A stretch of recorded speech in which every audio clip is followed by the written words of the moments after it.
morning, friends. Welcome back to Hardscapes Urban Homestead. My name is Michaela, and I'm really glad to have you join me here on this cool, kind of lazy Saturday morning as I'm just sitting here in my Batman bathrobe and sipping a cozy beverage while the rest of my family sleeps, and just sitting here with a stack of cookbooks. And, I'm having one of these moments when doing something totally mundane, having some tea on a Saturday morning, looking at cookbooks to plan dinner, is bringing me on this self-reflective journey, this trip down memory lane, if you will.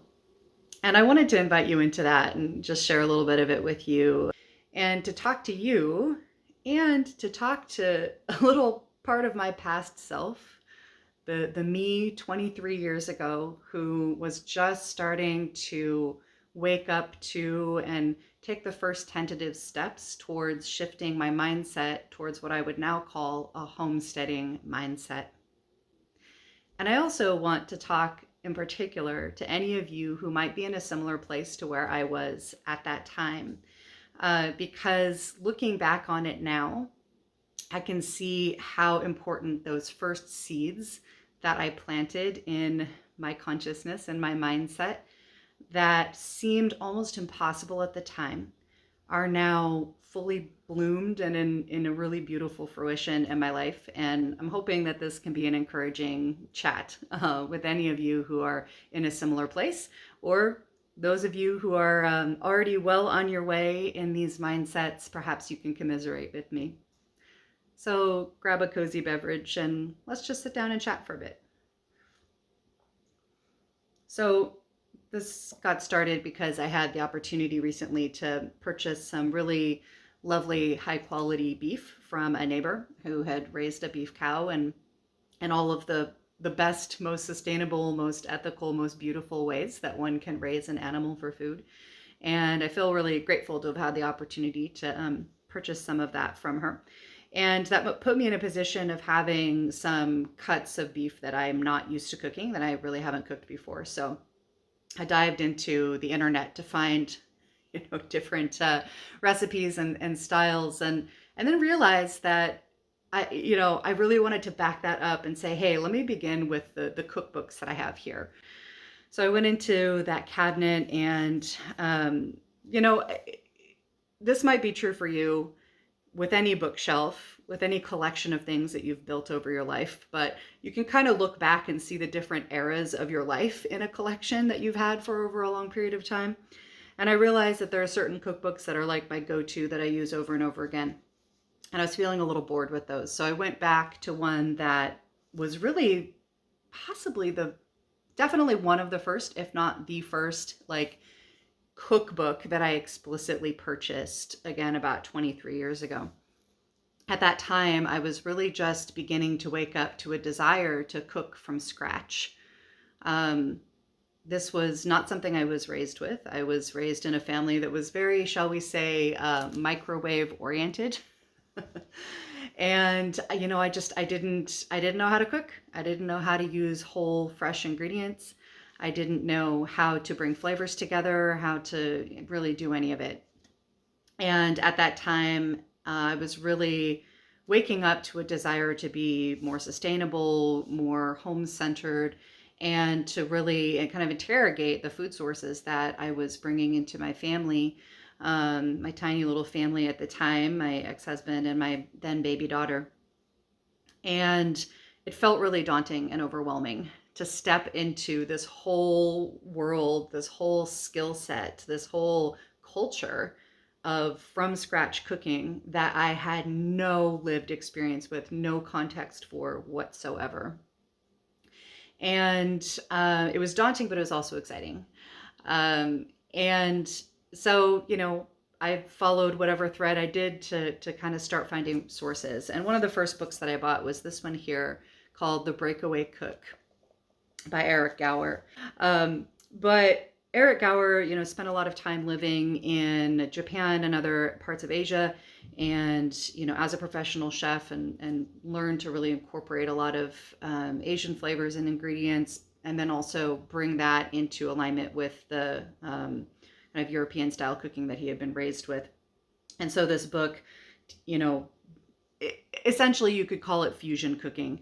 Um, but what was really valuable and extraordinary to me about this book that I was so grateful for at the time, and turning back to it now, I'm even more grateful for, is that he begins with a pretty in-depth discussion about how to think about ingredients, right? Not just a list of recipes, but a comprehensive discussion of flavors, how they work together, different flavor profiles, how to achieve those flavors in a wide variety of ingredients, how to prepare simple things like herbal salts and syrups and things that are just on hand all the time to make your cooking more exciting, more nuanced, more interesting in a way that's easy and accessible for a busy home cook.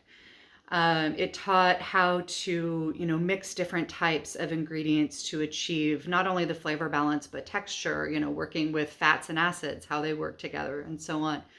In other words, it's kind of a comprehensive introductory cooking education that he walks us through. And this was incredibly powerful to me because, again, I had no context for how to cook. I had no, yeah, I had nothing. I was a blank slate. Again, very microwave oriented growing up. And so to be able to walk through this kind of education in this simple, accessible form, and then of course with lots of exciting recipes, was really a revelation to me. And I really was able to take that education into, experiments with other recipes, other cookbooks, other styles of cooking. And there was a level of empowerment that came from that I hadn't had before, and a level of excitement about stepping onto this journey that really began as this kind of almost anxiety about the state of processed foods. And that then, from there grew into a love of from scratch whole food cooking. And it was, I wish that wasn't the case. I wish that my journey to cooking was not rooted in fear, was not rooted in a skepticism and a frustration and almost a hopelessness about the state of food that I was in relationship with at the time. But whatever the case, the pathway was opened and I stepped onto it and really haven't looked back. um, and so, really when I think about what it means to have the mindset of a homesteader or the mindset of a whole foods oriented person, I've talked in previous videos about the different mindsets that I've identified that are part of a homesteading mindset. That homesteading is really more a set of mindsets and behaviors than it is any particular type of land or, like in other words, I live in a suburban home. I don't live on a farm. And yet I fully feel that I embody the spirit of a homesteader because of the mindsets. And so I've been, using this space to talk about those mindsets in a little more detail. And I guess what I'm saying is that this video really is about one of those mindsets on the list, which is a love of from scratch, whole food, at home cooking. And, really it was this book that helped to put me on that pathway. The desire was there, but the skill and the direction was not at the time. When I started going through this book, at the time, I remember feeling excited, but also daunted because so many of the ingredients that he was talking about were simply not things that I had, not things that I was used to, not things that I worked with. I did not have a kitchen stocked with whole food ingredients. I had a kitchen stocked with processed foods, boxed casseroles and, frozen foods and, pre-prepared processed foods. And so the idea of having a kitchen stocked with ingredients rather than processed food was a new experience to me. And a lot of the ingredients in here were very foreign. Now, this book has a lot of ingredients that are sourced from Asia and from South America and so on. But even having something like chicken stock on hand, having fresh eggs all the time, Having a wide range of spices and herbs on hand was just not something that I did. And so having a resource that presented these ingredients that felt very unfamiliar to me, but then walked through in very easy language, very compassionate language, right? Not expecting me to already know these things, what they are, how to use them, and then giving examples of recipes was really powerful. And from there, I was able to start experimenting with, more and more with cooking more intuitively, becoming less and less reliant on recipes. And of course, my cookbook collection quickly expanded, and, went in lots of different directions. What I am realizing now, looking back at this book 23 years later, because I kind of haven't looked at it for quite some time. You kind of move on, you add new things, you have different styles. And, I guess I used this so much in those first few years that I got a little bit bored with it, I suppose, and moved on. And so I'm coming back to it fresh. I haven't looked at it for a very long time. And there's a couple of things I'm noticing. Firstly, again, so appreciative of the author's perspective on education, on making this not just a book of recipes, but a tutorial on how to think about cooking and go about it. And I'm noticing that the ingredients don't feel foreign anymore. That so many of the things that he's, listing as ingredients in these recipes, including the curry beef stew that I settled on for making tonight, are things that I just routinely have here in my home. And I went to make a shopping list for this dish, and I realized that I didn't really need to pick up much of anything. I'm out of butter, so I'll get some butter. But, everything else I have on hand. And as a new to cooking, very young person, so I would have been about 23 years old, the idea of having a fully stocked kitchen felt, not only unfamiliar, but unattainable, financially. Just like to have that many ingredients on hand. We were kind of living paycheck to paycheck, didn't seem possible. And, to be honest, I still don't make a ton of money, partly because I focus so much of my attention on caring for this space. But what I've realized is that the shift in lifestyle over to a homesteading lifestyle means that even in the absence of, a lot of disposable income, I have an abundance of food available, of an abundance of ingredients. And that's because of the mindsets and behaviors of homesteading. I've talked a little bit about barter and trade, the importance of community. So this recipe calls for orange juice. I've got orange juice frozen in my freezer that I juiced from oranges that I traded for last winter. I've talked about, learning how to store things properly so that you can hold on to them for a long time. I've got lemongrass in my garden from a plant that I traded for. So that ingredient, which was completely foreign to me when I first read this book, is just available in my garden. And so what I want to, what I'm sending back to that past version of me, and what I want to say to any of you who might be in a similar place of wanting to orient more towards whole food, fresh ingredient, locally sourced cooking, and maybe feel a little bit intimidated by that, a little daunted by it, maybe feel like it's a bit out of reach in terms of your skill set, your knowledge, or your access to ingredients. I want to say, continue to be curious, continue to be creative, continue to cultivate these mindsets, because as you do, it becomes easier and easier to walk this path.